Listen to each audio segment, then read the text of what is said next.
All right, another in our videos of how Ryan Adams plays his songs. This time we're going to do Ashes and Fire. A number of people have requested that. And I've linked some model performances below. He's very consistent in the way he performs a song. He typically uses the capo on the third fret there, and he does that so he could play the E flat harmonica during the bridge portion of the song. And the song consists of open chords in the first position, like a lot of his songs. So it's G, D, C, E minor, and those are the four chords that are in the song in various configurations. And the other thing that he does to make the song distinctive is to use the G suspend. So it's very important to keep your G with your ring finger on the low E string third fret relative to the capo, and pinky on the high E string third fret relative to the capo. So you can do that suspend when you put your index finger and middle finger in the C chord position. So like that.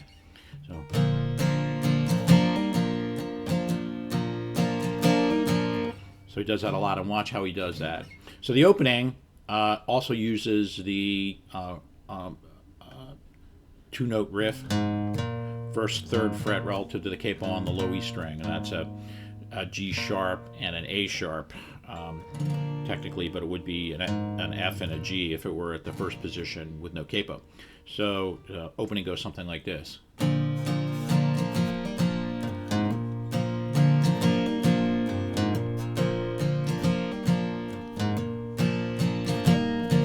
Like that. So watch along and watch it. Play with him as he does it. Once you master the chords and the shapes and the shifts, you can play along with him and get a sense of both his timing, his strumming timing, and his rhythm. And he's very consistent in all his performances in terms of the rhythm that he wants to achieve. And then the verse uses that G suspend, and watch how he moves to the G suspend at certain syllables of the verse. So the opening lines go something like this. And he stared past the fire.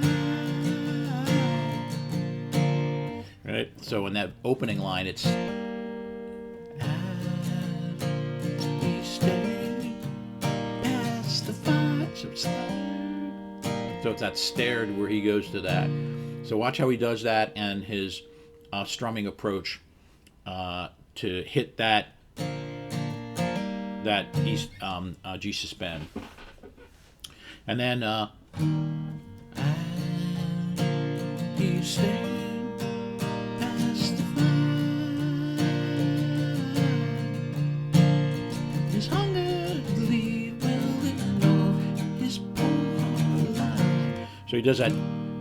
The shift to the four-fingered C, C over G, in the middle of the verses. And then at the end of the verse, he'll use the suspend more often. Skins smell like black cherry, blossom perfume, the sailboat sail by. And that D, right? And sometimes he'll pull off and do a suspend like that.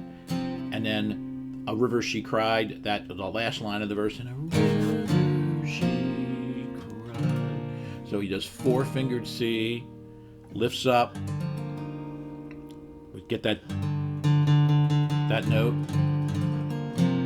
pull off, like that. A river she cried. And he might do that first, third fret, low E string, run up between verses.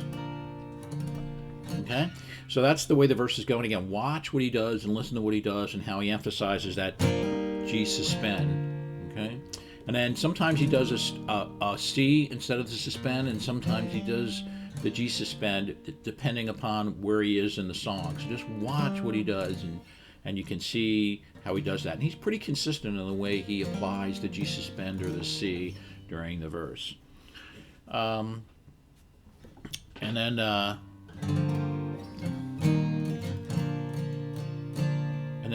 chorus. In the cool and So it's A minor, E minor, sometimes E minor seventh. He kind of keeps finger on that third fret. Cool and silvery eyes. So he does that run down again. Cool, silvery eyes, and a heart that was fit for design. Drown in a river of... So when he does drown in a river, he'll pull off on that C. Drown in a river of tears, a river she cried that her without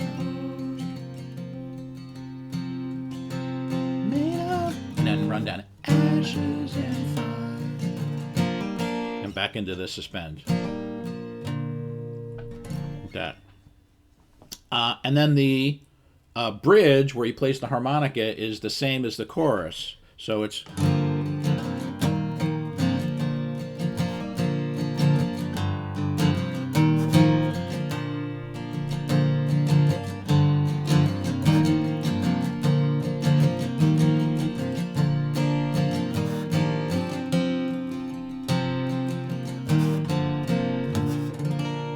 that. And so again, you can watch him do that and watch him move to that E minor seventh. He often does his middle finger rather than the index finger. It's a little more comfortable for me with the index finger to do that.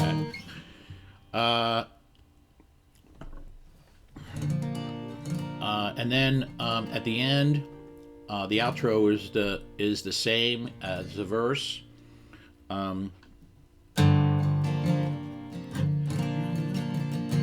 The outro is the same as the verse, so we could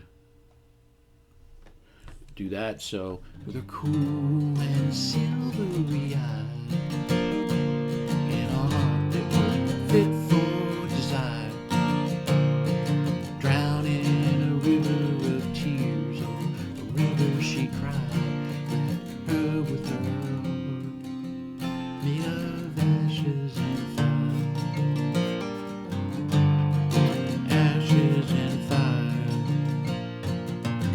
so he does this ashes and fire. They'll do this run like that.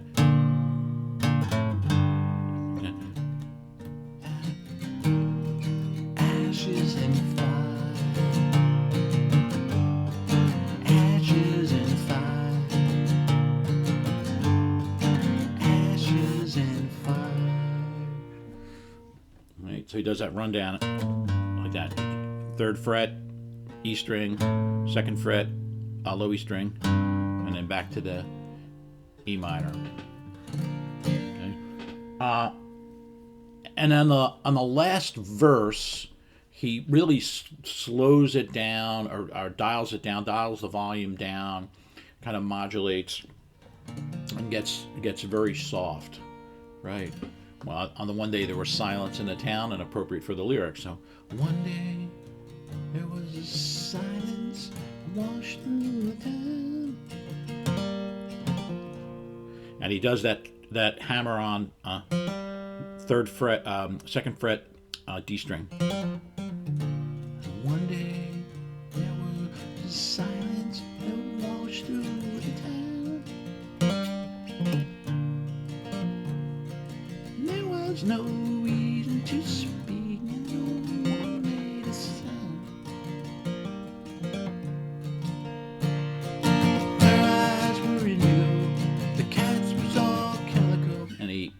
The volume at that point. But so that's the song. That's it basically. It's pretty simple, but the embellishments, especially that G suspend and that hammer on the third string to D string second fret, and the rundowns, and then the final outro where he does that.